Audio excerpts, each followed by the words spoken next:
Welcome back. Now, let's talk about the important concept of running tensors or PyTorch objects. So running tensors and PyTorch objects on GPUs and making faster computations. So we've discussed that GPUs, let me just scroll down a little bit here. GPUs equal faster computation on numbers. Thanks to CUDA plus NVIDIA hardware plus PyTorch working behind the scenes to make everything hunky-dory. Good. That's what hunky-dory means, by the way, if you've never heard that before. So let's have a look at how we do this.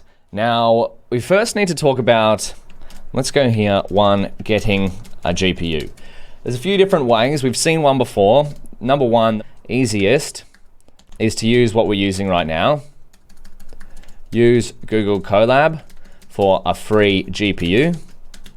But there's also Google Colab Pro, and I think there might even be, let's look up Google Colab Pro. Choose the best that's right for you. I use Google Colab Pro because I use it almost every day. So yeah, I pay for Colab Pro. You can use Colab for free, which might be what you're using. There's also Colab Pro Plus, which has a lot more advantages as well. But Colab Pro is giving me faster GPUs. So access to faster GPUs, which means you spend less time waiting while your code is running, more memory, longer runtime, so it'll last a bit longer if you leave it running idle. And then Colab Pro, again, is a step up from that. I personally haven't had a need yet to use Google Colab Pro Plus. You can complete this whole course on the free tier as well. But as you start to code more, as you start to run bigger models, as you start to want to compute more, you might want to look into something like Google Colab Pro, or let's go here, options to upgrade as well. And then another way is use your own GPU. Now, this takes a little bit of setup and requires the investment of purchasing a GPU. There's lots of options. So one of my favorite posts for getting a GPU is, the best GPUs for deep learning in 2020, or something like this. What do we got? Deep learning. Tim Detmers. This is, which GPUs to get for deep learning. Now, I believe at the time of this video, I think it's been updated since this date, so don't take my word for it, but this is a fantastic blog post for figuring out what GPUs. See this post for what option to get. And then number 3 is use cloud computing. So such as GCP, which is Google Cloud Platform, AWS, which is Amazon Web Services, or Azure. These services, which is Azure is by Microsoft, allow you to rent computers on the cloud and access them. So the first option, using Google Colab, which is what we're using, is by far the easiest and free. So there's big advantages there. However, the downside is that you have to use a website here, Google Colab. You can't run it locally. You don't get the benefit of using cloud computing. But my personal workflow is I run basically all of my small scale experiments and things like learning new stuff in Google Colab. And then if I want to upgrade things, run bigger experiments, I have my own dedicated deep learning PC, which I have built with a big, powerful GPU. And then also I use cloud computing if necessary. So that's my workflow. Start with Google Colab, and then these two if I need to do some larger experiments. But because this is a beginner course, we can just stick with Google Colab for the time being, but I thought I'd make you aware of these other two options. And if you'd like to set up a GPU, so 4, 2, and 3, PyTorch plus GPU drivers, which is CUDA, takes a little bit of setting up. To do this, refer to PyTorch setup documentation. So if we go to pytorch.org, they have some great setup guides here. Get started. And we have start locally. This is if you wanted to run on your local machine, such as a Linux setup. This is what I have, Linux, CUDA 11.3. It's going to give you a Conda install command to use Conda. And then if you want to use cloud partners, which is Alibaba Cloud, Amazon Web Services, Google Cloud Platform, this is where you'll want to go. So I'll just link this in here. But for this course, we're going to be focusing on using Google Colab. So now let's see how we might get a GPU in Google Colab. And we've already covered this, but I'm going to recover it just so you know. We're going to change the runtime type. You can go in any notebook and do this. Runtime type, hardware accelerator, we can select GPU, click save. Now this is going to restart our runtime and connect us to a runtime, aka a Google Compute instance with a GPU. And so now if we run NVIDIA SMI, I have a Tesla P100 GPU. So let's look at this, Tesla P100. GPU, do we have an image? Yeah, so this is the GPU that I've got running. Not the Tesla car, the GPU. So this is quite a powerful GPU. That is because I have upgraded to Colab Pro. Now, if you're not using Colab Pro, you might get something like a Tesla K80, which is a slightly less powerful GPU than a Tesla P100, but still a GPU nonetheless, and will still work faster than just running PyTorch code on the pure CPU, which is the default in Google Colab and the default in PyTorch.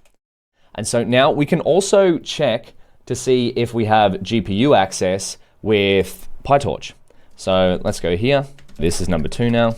Check for GPU access with PyTorch. So this is a little command that's going to allow us or tell us if PyTorch, just having the GPU here.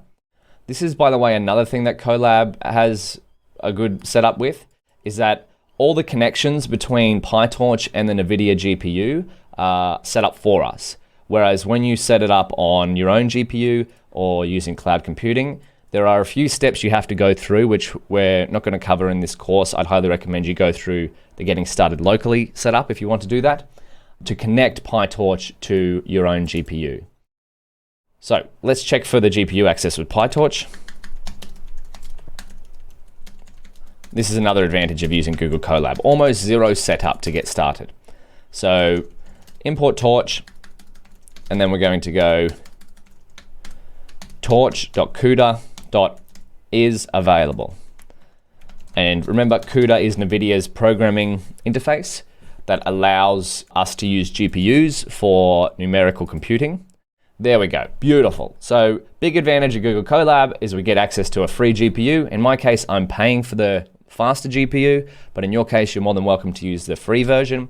All it means is it'll be slightly slower than a faster GPU here. And we now have access to GPUs with PyTorch. So there's one more thing known as device agnostic code.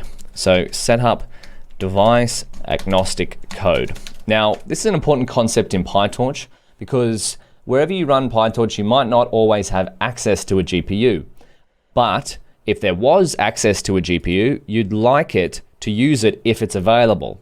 So one of the ways that this is done in PyTorch is to set the device variable. Now, really, you could set this to any variable you want, but you're going to see it used as device quite often. So CUDA if torch.CUDA is available, else CPU.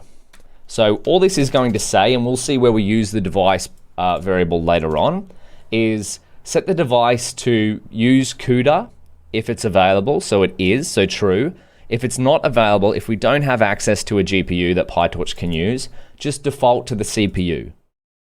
So with that being said, there's one more thing. You can also count the number of GPUs. So this won't really apply to us for now because we're just going to stick with using one GPU, but as you upgrade your PyTorch experiments and machine learning experiments, you might have access to more than one GPU.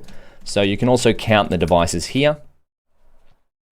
we have access to one GPU, which is this here. So the reason why you might want to count the number of devices is because if you're running huge models on large data sets, you might want to run one model on a certain GPU, another model on another GPU, and so on and so on. But final thing before we finish this video is if we go PyTorch device agnostic code, CUDA semantics, there's a little section in here called best practices.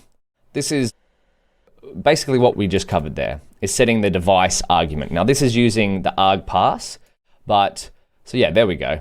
args.device, torch.device CUDA, args.device, torch.device CPU.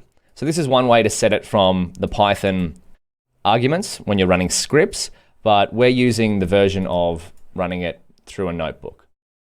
So check this out. I'll just link this here, device agnostic code. It's okay if you're not sure of what's going on here. We're going to cover it a little bit more later on throughout the course, but I'm going to write here. For PyTorch, since it's capable of running compute on the GPU or CPU, it's best practice to set up device agnostic code. E.g., run on GPU if available, else default to CPU. So check out the best practices for using CUDA, which is namely setting up device agnostic code. And let's in the next video see what I mean about setting our PyTorch tensors and objects to the target device.